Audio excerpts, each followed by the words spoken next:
Ο Χριστό Βαζέχα είναι μια μεγάλη μορφή του ελληνικού ποδοσφαίρου, προπονητής σήμερα στο Φωστήρα, ο οποίος δέχτηκε φιλόξενα την αντιπροσωπεία της διοίκησης του ΨΑΠ για να ενημερώσει τους ποδοσφαιριστές. Μια ενέργεια, μια κίνηση, νομίζω ενδιαφέρουσα.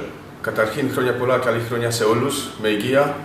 Εγώ χάρηκα πάρα πολύ που σήμερα ΨΑΠ ήρθε στο Φωστήρα και να έχει ομιλία με τα παιδιά. Βλέπω ότι πραγματικά ΨΑΠ είναι κοντά στον ποδοσφαιριστή.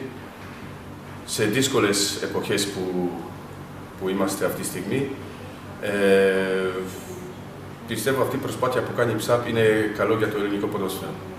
Από εκεί και πέρα και οι ποδοσφαιριστές βλέπουν ότι η ΨΑΠ όσο μπορεί στηρίζει την προσπάθεια του ποδοσφαιριστή και όλοι μαζί αυτοί, εγώ χαίρομαι πάρα πολύ γιατί στις εποχές που έπαιξα εγώ δεν ήταν τόσο οργανωμένοι όπως είναι αυτή τη στιγμή η ΨΑΠ. Πιστεύω ότι να βγει κάτι καλό γενικά για το ελληνικό ποδόσφαιρο. Ηλία, ο ΨΑΠ είναι κοντά σας σε μια επίσκεψη για ενημέρωση αλλά και ουσιαστική συμπαράσταση.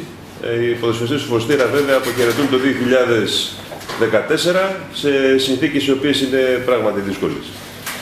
Θέλαμε να ευχαριστήσουμε τον ΨΑΠ που είναι πάντα δίπλα μας στην προσπάθεια που κάνει να βοηθήσει όλες τις ομάδες και να ενημερώσει όλες τις ομάδες για να υπάρχει ένα ποδόσφαιρο καλύτερο και είναι πολύ σημαντικό που είναι δίπλα μας και ευχόμαστε ο καινούριος χρόνος